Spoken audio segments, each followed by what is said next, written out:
Madam, कोशिश foundation के ज़रिए आज और आइडिया यानी कि इंडियन डेंटल एसोसिएशन की थाने ब्रांच के अपने सहयोग से यहाँ पर आज एक कैंप का आयोजन किया है। कोशिश फाउंडेशन के क्या मकसद है, इनकी क्या आगे के लेकर प्लानिंग से, उसके बारे में बताइए।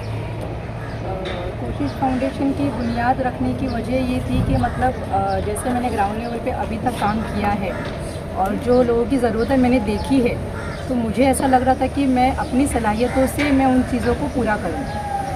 और जब मैंने खालिद सर के यहाँ ज्वाइन किया तो मुझे बहुत अच्छी चीज़ सीखने के लिए मिली, बहुत सारी चीज़ें सीखने को मिली। तो मैं यही चाह रही थी कि क्यों ना एक कैंप कंडक्ट किया जाए और उसके ज़रिए से जितना मुझे पता है उतना सारे लोगों को पता हो कि डेंटल में क्या होता है, लोगों के जो सवालात रहते हैं कि क्यों महंगा होता है और क्या सारी चीज़ें जो भी थी। तो मैंने सोचा कि मैं ऐसे भी एक एक को पकड़ के तो बता नहीं सकती थी, तो क्यों ना एक कैंप किया जाए। तो सर ने कोऑपरेट किया, फिर हमने आईडीए को अप्रोच किया और माशाल्लाह प्रियंका मैम ने बहुत कोऑपरेट किया। उन्होंने सारी चीज़ें मुझे समझाई, बहुत कुछ सीखने को मिला अल्हम्दुलिल्लाह। तो आज आप लोग के सामने अल्हम्दुलिल्लाह ये चीज़ हुई है। तो कितने लोगों ने अब तक फ़ायदा उठाया है इस कैंप का? अभी तो 70 जो हम लोग के रजिस्ट्रेशन थे उसके ऊपर और जो 20-30 जो लोग आए हैं अभी तक का, यानी ये मुमरा है, थोड़ा सा लेट है पब्लिक।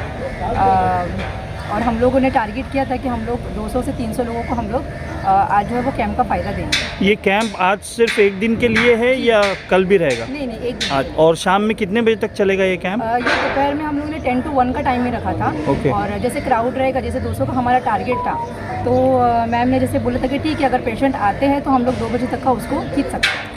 ये डेंटल कैंप शायद दूसरा या तीसरा है मुमरा शहर में, और भी हुआ था, छोटे छोटे पैमाने पे हुआ है, मतलब उसका इतना इम्पैक्ट नहीं नज़र आया। और यहाँ पे कोशिश फाउंडेशन ने बड़े पैमाने पे पहला लगाया है ये कैंप। तो क्या आपका एक्सपीरियंस रहा है इसको लेकर?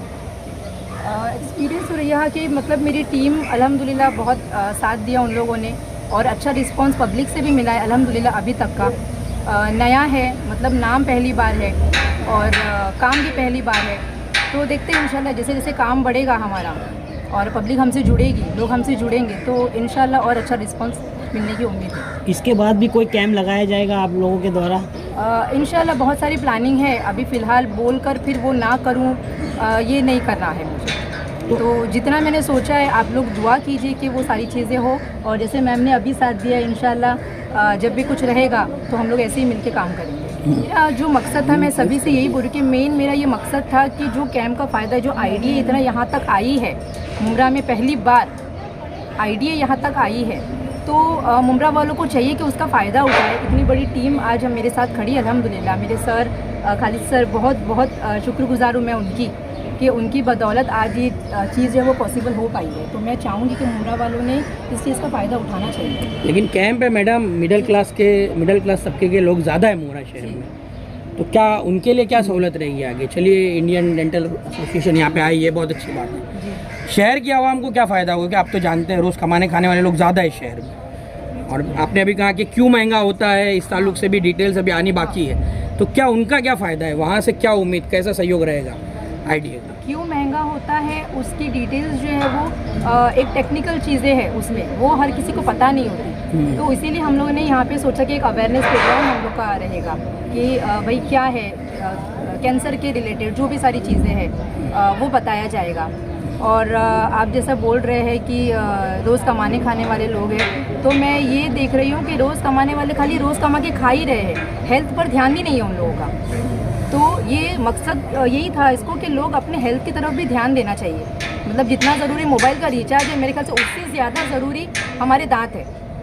हमारी जो पहली जो शुरुआत है वो हमारे दांत, हेल्थ इज़ वेल्थ जी। तो वो चीज़ पर ज़्यादा तवज्जो होनी चाहिए। अस्सलाम वालेकुम, this is doctor Roop Parwar. I am periodontist and implantologist. मैं एक गम स्पेशलिस्ट हूँ। मुझे स्पेशल मैसेज ये देना है मुमरा की पब्लिक के लिए कि अभी तक पब्लिक में अवेयरनेस सिर्फ डेंटल डीके से रिलेटेड है, जैसा कि मीठा खाएंगे तो दांत सड़ जाएंगे, ब्रश नहीं करेंगे तो दांत सड़ जाएंगे। इसके अलावा भी डेंटल प्रॉब्लम में पेरियोडोंटाइटिस एक डिसीज़ है जो मसोड़ों को आपके गलाती है। अगर आपने प्रॉपर हाइजीन मेंटेन नहीं किया तो उसके लिए आपको ट्वाइस ब्रशिंग ज़रूरी है। और पहले नेशनल हेल्थ सर्वे के अकॉर्डिंग ये था कि नॉर्मल यानी human being should undergo ultrasonic scaling twice a year. But a new survey के according now it is thrice a year, जैसा कि specially patients who have diabetes, hypertension और any other systemic diseases, they should consult dentist thrice a year irrespective of they have any problem or they don't have any problem. So I want to stress more on this factor that you should go for consultation, you should go for repeated checkups. This will improve your oral health as well as your systemic health also. Junk food कितना नुकसान करता है दांतों के लिए? Junk food इतना ही नुकसान करता है कि अगर आप खा के ब्रश नहीं करेंगे तो it will get stick on your teeth, वो आपके दांतों से चिपका रहेगा और उसके जो मेटाबॉलिक प्रोडक्ट्स हैं वो आपके पेरियोडोंटियम यानी टूथ सपोर्टिंग स्ट्रक्चर जो है उसको गलाते रहते हैं एंड इवेंचुअली आपका दांत मतलब लाइक अगर वो 40 या 50 साल में गिरना हो तो वो 30 साल में ही गिर जाएगा। कमज़ोर दांत और आँखों का क्या रिलेशनशिप है? जो अगर दांत कमज़ोर है तो आँखों की रोशनी भी अफेक्ट होती है? Does not have any relation, क्योंकि अच्छा। आँख की नस अलग है और दांत की नस अलग है। नहीं, इस तरह की बातें हैं क्योंकि क्या आपके दांत कमज़ोर हैं तो? ये एक मिथ है सर, मीत है। ये एक मिथ है। आँखों का दांतों का कुछ कनेक्शन नहीं है, दोनों की नर्व सप्लाई अलग अलग है। कोशिश फाउंडेशन ने शुरुआत की है अवेयरनेस के लिए, तो अवेयरनेस तो चलिए बढ़ी जाएगी। ऐसे कई एनजीओ है इनकी तरह जो काम कर रहे हैं शहर में, तो क्या सहयोग करेंगे उन सभी के साथ मिलकर आप? एज आइडिया थाने हम लोग ने ऑलरेडी उनको बोल दिया है कि जो भी डेंटिस्ट अभी इधर पार्टिसिपेट कर रहे हैं वो 25% डिस्काउंट देने को रेडी है to all the patients who come here for screening. This is valid for 1 month, क्योंकि 1 महीने में ट्रीटमेंट बदलता है, बट आप अगर 1 महीने के अंदर हमारे इधर आते हो तो तुमको 25% तक डिस्काउंट मिल सकता है। ओपीजी मतलब एक बड़ा एक्स है जो भी 50% ऑफ पे अभी एक हफ्ते के लिए चल रहा है, तो वो भी 1 हफ्ते तक वो सर्विस रहेगा।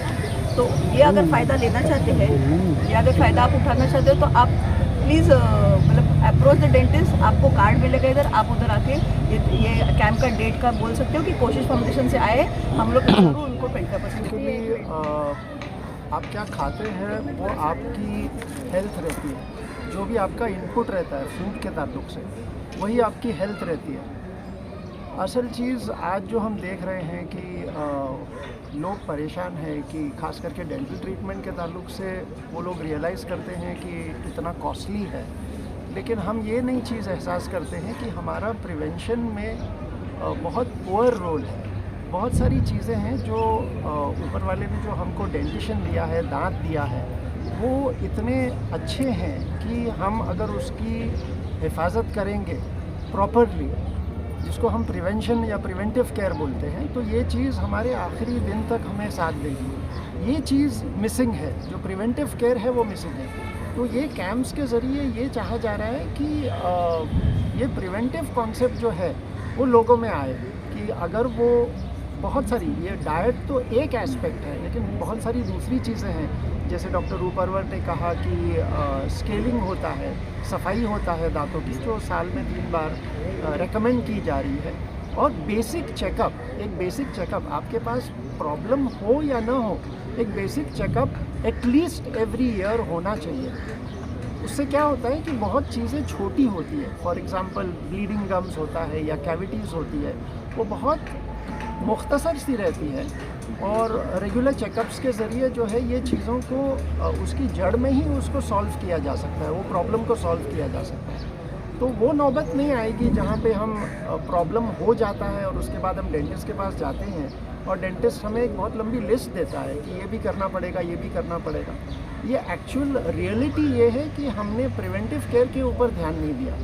हमारा जो बेसिक प्रिवेंटिव केयर है, जैसे रात में सोने के पहले जो ब्रशिंग है, जो इतना क्रूशल है, आज 90% पॉपुलेशन ये चीज़ को नहीं कर रहा है। तो डाइट एक एस्पेक्ट है, लेकिन उसके अलावा प्रिवेंटिव केयर जो है, आईडीए का मकसद ये है कि हम ये चीज़ों को आम लोगों में लेके आए कि प्रिवेंटिव केयर बहुत बहुत ज़रूरी है और बहुत सारी डेंटल प्रॉब्लम से हमें इंश्योर करेगा इन द लॉन्ग रन। जी ने मेरे को डॉक्टर खालिद के थ्रू कॉन्टैक्ट किया कि आप कोशिश फाउंडेशन के लिए आईडीए थाने क्या कर सकते हैं। तो इनिशियली चेकअप कैंप, फिर उनके तो सपने बहुत बड़े हैं, वो बोली एक्सट्रैक्शन कैंप कर सकते हैं क्या।